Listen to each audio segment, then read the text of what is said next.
Hello friends, this is Aarti. Welcome to my learning channel study class. कैसे हैं friends? उम्मीद करती हूँ आप बहुत अच्छे होंगे। स्टडी आपकी बहुत अच्छे से चल रही होगी और आपके बाकी के घर परिवार के सदस्य भी बहुत अच्छे से होंगे दोस्तों। आइए दोस्तों, मौसम के अकॉर्डिंग चलते हैं। मौसम बहुत ठंडा हो रहा है, प्रतिदिन मौसम ठंडा होता जा रहा है और आप इस मौसम के लास्ट तक अपनी तैयारी को बरकरार रखें, मेहनत करते रहें, क्योंकि फरवरी और मार्च तक सभी एग्ज़ाम फिनिश हो जाएंगे। आप अपनी तैयारी को बनाए रखें, मेहनत करते रहें, रिज़ल्ट आपके हाथ में होगा दोस्तों। आइए शुरू करेंगे। और आज मैं आपके लिए लेके आई हूँ पॉलिटी की एक टॉपिक है जिसका नाम है मूल कर्तव्य। क्या है मूल कर्तव्य? ऐसे मौलिक कर्तव्य भी कहते हैं, मौलिक कर्तव्य। ठीक है फ्रेंड्स, तो इससे संबंधित जितने भी क्वेश्चंस बनते हैं, आपके एक भी इससे बाहर नहीं जाएगा। एक पेन ले लीजिए, कॉपी ले लीजिए, इंपॉर्टेंट चीज़ों को नोट करते जाइए। कौन सा भाग कौन सी चीज़ किस भाग के अंतर्गत आएगी और कौन से अनुच्छेद के अंतर्गत आएगी, तो आप इसको नोट करते जाइएगा। जितने भी मूल कर्तव्य हैं नागरिकों के, उससे संबंधित जितने भी क्वेश्चन है, आपका इससे बाहर नहीं जाएगा। 2 से 3 मार्क्स इसके अंतर्गत आपको इस वीडियो से प्राप्त होने वाले हैं दोस्तों, कम से कम 2 से 3 मार्क्स। ठीक है फ्रेंड्स, अब शुरू करेंगे और पहला क्वेश्चन देखेंगे। आप हमारे साथ बने रहिए, जुड़े रहिए। आपका साथ हमारे लिए बहुत ही आवश्यक है दोस्तों। ठीक है, निम्नलिखित में से किसकी संस्तुति पर भारतीय संविधान में मूल जो है कर्तव्य शामिल किए गए थे? किसकी संस्तुति पर शामिल किए गए थे? तो ये आपका ऑप्शन जो है सी सही हो जाएगा। स्वर्ण सिंह समिति पर शामिल किए गए थे। किसकी समिति पर? स्वर्ण सिंह समिति पर शामिल किए गए थे। अच्छा, ये किस अनुच्छेद और किस भाग के अंतर्गत आते हैं उसको भी देख लेते हैं। तो भारतीय संविधान के भाग 4A के अंतर्गत आते हैं और अनुच्छेद 51A के अंतर्गत इनको शामिल किया गया है। और इनको शामिल कब किया गया था संविधान में? तो ये आपके 42वें संविधान संशोधन 1976, 42वें संविधान संशोधन 1976 के अंतर्गत इनको शामिल किया गया था दोस्तों। ठीक है, और ये स्वर्ण सिंह समिति की संस्तुति पर इसको शामिल किया गया था। आई थिंक आप समझ गए होंगे और बेहतर तरीके से समझ गए होंगे दोस्तों। आगे बढ़ेंगे, नेक्स्ट क्वेश्चन देख लेते हैं।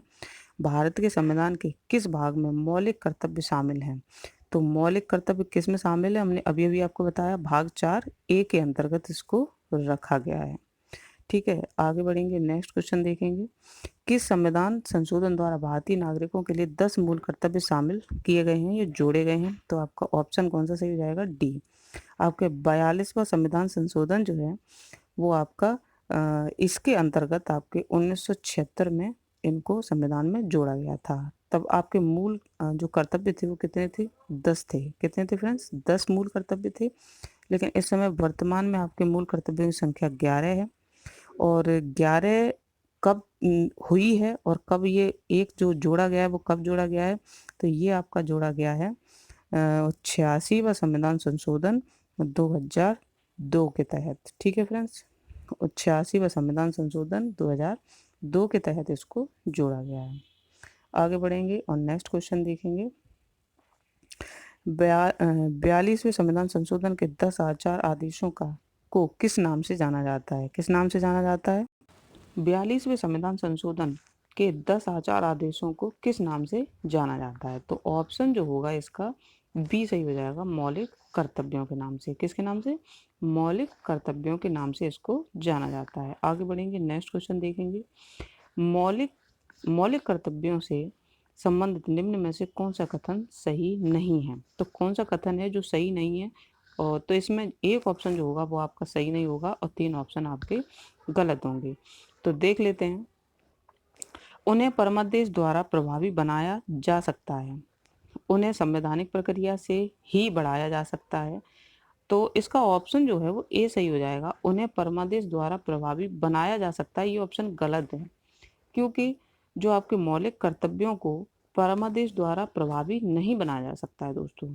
क्योंकि ये परमादेश जो शब्द है ये एक रिट होती है। क्या होती है? रिट, जो कि एक प्रशासनिक अधिकारियों के विरुद्ध जारी की जाती है। और कब की जाती है? ये जब मूल अधिकारों का उल्लंघन होता है। जब मूल अधिकारों का उल्लंघन होता है तब जारी की जाती है और ये एक रिट होती है, तभी जारी की जाती है और प्रशासनिक अधिकारियों के ऊपर ही जारी की जाती है। और प्रशासनिक ये जो आपके मूल अधिकार, मौलिक कर्तव्य हैं, वो किस किस चीज़ के अंतर्गत आ जाते हैं? प्रशासनिक जिम्मेदारियों के अंतर्गत आ जाते हैं। ठीक है, इसलिए ये प्रभावी नहीं है, इसीलिए ये गलत है। तो इसका ऑप्शन जो होगा वो पहला ही राइट हो जाएगा कि उन्हें परमादेश द्वारा प्रभावी बनाया जा सकता है, जबकि इसको बनाया नहीं जा सकता है। उम्मीद करती हूँ कि आपको समझ आ गया होगा दोस्तों। आगे बढ़ेंगे, नेक्स्ट क्वेश्चन को देख लेते हैं। निम्नलिखित में से भारत में मौलिक कर्तव्य कौन सा है? तो कौन सा है? न्यायपालिका से कार्यपालिका का पृथक्करण, या हमारी मिली-जुली संस्कृति की समृद्ध विरासत को संरक्षित करना। तो इसका ऑप्शन जो होगा वो बी सही हो जाएगा। बी सही हो जाएगा। जो हमारी मिली-जुली संस्कृति की समृद्ध विरासत को संरक्षित करना एवं महत्व प्रदान करना मौलिक कर्तव्य है। और किसके अंतर्गत आया है ये? ये 51 खंड का के खंड उपखंड चा के अंतर्गत इसको रखा गया है। 51 खंड का के उपखंड चा के अंतर्गत रखा गया है। ठीक है फ्रेंड्स, उम्मीद करती हूँ आपके समझ आ गया होगा। बाकी के आपकी छुआछूत की परंपरा को समाप्त करना इसके अंतर्गत नहीं है। बच्चों के लिए मुफ्त एवं अनिवार्य शिक्षा भी इसके अंतर्गत नहीं है। ठीक है, तो आपका ऑप्शन बी सही हो जाएगा। आगे बढ़ेंगे, नेक्स्ट क्वेश्चन को देख लेते हैं। नेक्स्ट क्वेश्चन को देखेंगे, निम्न में से किस एक का संरक्षण भारतीय नागरिक का मूल कर्तव्य है? तो किसका संरक्षण है? ग्राम पंचायत, राष्ट्रीय ध्वज, अनुसूचित जाति, अनुसूचित जनजाति, वन्य प्राणी। तो इसका ऑप्शन जो होगा वो डी राइट हो जाएगा, वन्य प्राणी या वन्य जीव। भारतीय संविधान अनुच्छेद 51 का के अंतर्गत मूल कर्तव्यों में वन्य जीव प्राणियों का संरक्षण भी शामिल किया गया है। वन्य जीव प्राणियों या वन्य जीव वन्य से जितने भी प्राणी से संबंधित हैं वो सब संरक्षण जो है इसके अंतर्गत शामिल किया गया है। हालांकि आपके जो राष्ट्रीय ध्वज की का भी इसमें जिक्र किया गया है, लेकिन उसके सम्मान का जिक्र किया गया है, ना कि उसके संरक्षण का। ठीक है, तो बाकी की आपकी ग्राम पंचायत का कोई जिक्र नहीं है इसमें, और ना ही अनुसूचित जाति, अनुसूचित जनजाति का इसमें कोई जिक्र किया गया है। आगे बढ़ेंगे, और उम्मीद है आपके बहुत अच्छे से समझ आ गया होगा दोस्तों। आगे बढ़ेंगे, नेक्स्ट क्वेश्चन को देख लेते हैं। नेक्स्ट क्वेश्चन है हमारा, निम्नलिखित में से कौन एक गलत है? कौन सा गलत है देख लेते हैं। तो इसका ऑप्शन जो होगा, मूल कर्तव्य मौलिक अधिकारों का हिस्सा है। मूल कर्तव्य जो है वो मौलिक अधिकारों का हिस्सा है। ये बिल्कुल गलत है, क्योंकि मूल कर्तव्य एक अलग चीज़ है और मौलिक अधिकार जो है वो एक अलग चीज़ है। ठीक है, ये दोनों ही चीज़ें अलग अलग हैं, तो एक दूसरे का इनमें कोई कंट्रीब्यूशन नहीं है, कोई समझौता नहीं है, कोई भी मिलान नहीं है इसका। मूल कर्तव्य भारत के नागरिकों को दिए हुए वो कर्तव्य हैं जो उनको निभाने पड़ते हैं, और मौलिक अधिकार वह अधिकार हैं जिनका वह दावेदार है, जो कि संविधान ने उनको प्रोवाइड कराए हैं कि ये आपके अधिकार हैं। आप इस पे कोई भी आप इसके विरुद्ध आपसे कुछ भी नहीं कह सकता है, जिसके लिए आप न्यायालय में अपनी याचिका भी दायर कर सकते हैं दोस्तों। आई थिंक आप समझ रहे होंगे। अच्छा, इसको किसके अकॉर्डिंग रखा गया देख लेते हैं कि 42वें संविधान संशोधन 1976 द्वारा भारत की संविधान में एक नया भाग जोड़ा गया था, भाग 4 ए, जो कि अनुच्छेद 51 ए के अंतर्गत जोड़ा गया था। और आपके जो मूल कर्तव्य इसके अंतर्गत आते हैं, और जो आपके मौलिक अधिकार जो हैं वो किसके अंतर्गत आते हैं? भाग 3 के अंतर्गत आते हैं, और अनुच्छेद 12 से लेके 35 के अंतर्गत इनको रखा गया है। तो दोनों की भाग भी अलग हैं और अनुच्छेद भी अलग अलग हैं दोस्तों। ठीक है, उम्मीद करती हूँ आपके बहुत अच्छे से समझ आ गया होगा। नेक्स्ट देख लेते हैं, आगे बढ़ेंगे। निम्नलिखित में से कौन सा एक मौलिक कर्तव्य नहीं है? राष्ट्रीय गान का सम्मान करना, राष्ट्रीय संपत्ति का बचाव करना, राष्ट्रीय महत्व के स्थानों एवं स्मारकों की रक्षा करना, या प्राकृतिक वातावरण का संरक्षण एवं सुरक्षा करना। तो इसका ऑप्शन जो होगा वो सी सही हो जाएगा, राष्ट्रीय महत्व के स्थानों एवं स्मारकों की रक्षा करना।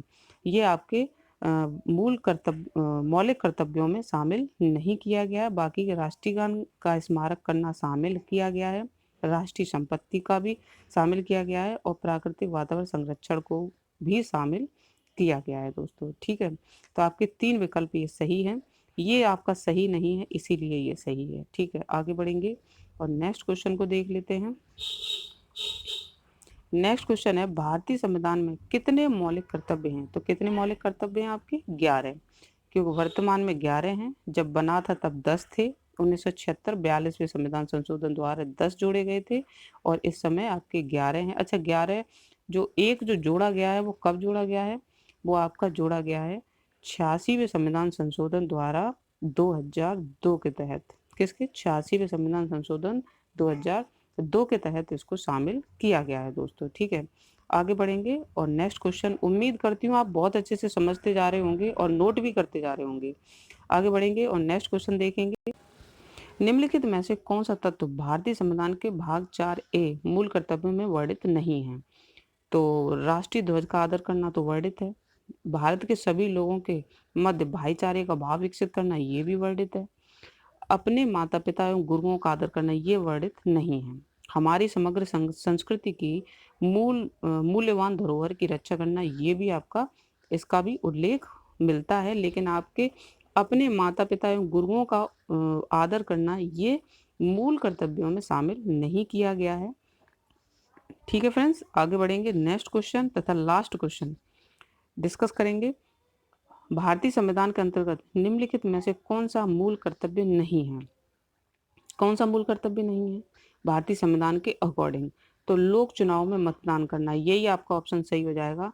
जो लोक चुनाव में मतदान करना जो है वो मूल कर्तव्यों के अंतर्गत नहीं आता है। बाकी के आपके जो वैज्ञानिक प्रवृत्ति विकसित करना ये आता है। सार्वजनिक संपत्ति की सुरक्षा भी शामिल किया गया है और संविधान के प्रति निष्ठावान रहना और उसके आदर्शों का सम्मान करना, इसको भी शामिल किया गया है। इन तीनों का इसमें आपको इस मतलब मूल कर्तव्यों में इन तीनों की चर्चा होती है, मिलती है, और आपका केवल लोक चुनाव का मतदान करना, इससे संबंधित कोई भी प्रावधान नहीं बनाया गया है दोस्तों।